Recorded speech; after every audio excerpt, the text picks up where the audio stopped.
Hello and welcome, one and all. You've just tuned into the inaugural episode of Twilight Threads, your soon-to-be favorite haunt for tales of mystery and suspense.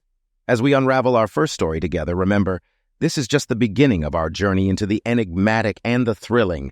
Sit back, make yourself comfortable, and let's take the first step into our maiden tale. Welcome to the world of Twilight Threads. The rain pattered against my windows when the call came. It was the lawyer, Mr. Dawson, speaking in measured tones about the recent passing of my distant Uncle Leonard. I'd only met him once years ago, and our interaction was brief, nearly forgotten. But now, his name echoed in my ears as Mr. Dawson explained that I was the sole heir to Uncle Leonard's estate, including the grand Elmsworth mansion. The house, standing for centuries, was an iconic structure in our town, and as a child, I'd often heard tales of its mystery. Now, it was mine. I arrived on a foggy morning, the silhouette of Elmsworth Mansion looming impressively against the overcast sky.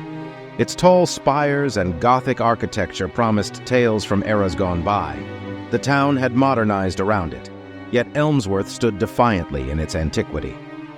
As I stepped onto the cobblestone pathway, a chill ran down my spine. The locals at the diner nearby whispered and threw curious glances my way. One old man, sipping his coffee, met my gaze and whispered, "Watch out for the whispers." I was intrigued but shrugged it off as town folklore. Little did I know. My first night in the mansion was accompanied by an orchestra of creaking floorboards and wind rustling through ancient trees. But as I settled into bed, I noticed a soft murmuring, as if hushed conversations were happening just out of earshot. Thinking it was perhaps residual noise from the town, I tried to ignore it. But around 3 a.m., the whispers grew clearer, echoing through the long hallways. I mustered the courage to investigate, moving from room to room. Yet every time I thought I'd pinpointed their origin, they'd fade, leaving me with a restless unease that lasted till dawn. The next day, I decided to explore the attic, hoping to find any old family records or insights into the mansion's history. Dust covered most of the heirlooms and forgotten trinkets. In a dimly lit corner, I stumbled upon a leather-bound diary. Its pages, yellowed with age, told the story of Amelia, a former resident from the late 1800s. Her entries were detailed, describing day-to-day life, but what caught my attention were the mentions of her secret lover and the same whispers I had heard. The last entry was unsettling. "The whispers grow louder. They know our secret. I fear what comes next." Walking down the grand staircase after the attic discovery, my eyes caught a large portrait hanging prominently in the main hall. The subject was a striking woman with raven black hair and deep blue eyes. It was unmistakably Amelia.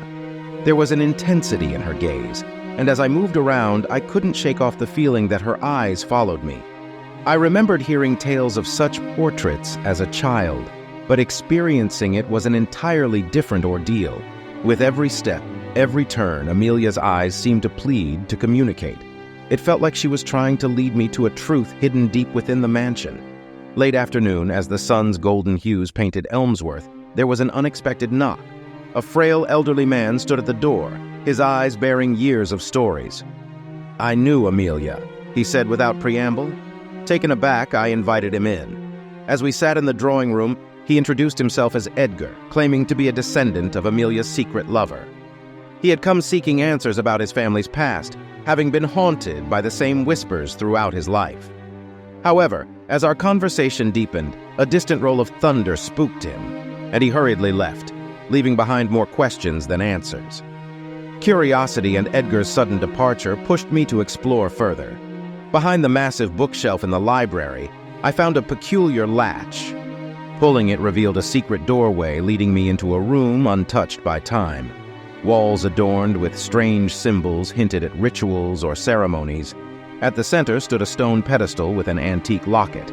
Inside, I found a faded picture of Amelia and a man, presumably her lover. A handwritten note read, "To keep our love hidden from the whispers."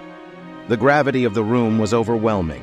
It was clear that Amelia and her lover had gone to great lengths to shield their relationship. Desperate for clarity, I headed to the town's library, hoping local records might illuminate the mansion's history.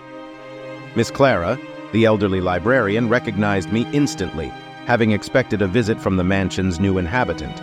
She recounted a tale from her grandmother's time. Amelia and her lover had tried to escape the town, but were betrayed. Their love was deemed forbidden due to a bitter feud between families. The whispers, Clara believed, were the voices of ancestors and town residents from that era, perpetually discussing the tragic affair. It was their story, echoing across time, that had become an inseparable part of Elmsworth. The nights grew restless as the mansion seemed to come alive with memories. Visions began to manifest of moonlit rendezvous between Amelia and her lover, of clandestine letters exchanged, and of heart-wrenching goodbyes. Each vision was accompanied by the now familiar whispers, growing clearer and more desperate. In one particularly vivid dream, I stood amidst a crowd in the town square, witnessing Amelia and her lover being separated by force, their cries of despair echoing in my ears. I awoke with tears on my face, feeling the weight of their doomed love. It was evident that their souls remained, still seeking solace. With each revelation, the urge to help the trapped souls grew stronger. One night, in the hidden room, I decided to confront the whispers directly. Lighting candles around the room and clutching the locket, I called out to Amelia and her lover, offering them a chance to communicate. The air grew cold, and shadows danced around, as two distinct voices emerged from the murmurs. "Protect our love," Amelia's voice echoed, while her lover's voice pleaded, "Set us free." I realized that acknowledging their love openly, in the town where it was once forbidden, might be the key to releasing them. Determined, I organized a memorial in the heart of the town, inviting everyone to honor Amelia and her lover's timeless love story. I shared their tale, unveiled their portraits, and placed the locket at the center of a makeshift altar. The townspeople, many descendants of those from Amelia's era, paid their respects. As night fell, a harmonious whisper enveloped Elmsworth Mansion, a stark contrast to the desperate murmurs of before. Returning to the mansion, the atmosphere felt lighter. That night, I dreamt of Amelia and her lover, finally together, smiling in gratitude. Elmsworth Mansion was at peace, its whispers silenced forever. Did you enjoy what you've just heard?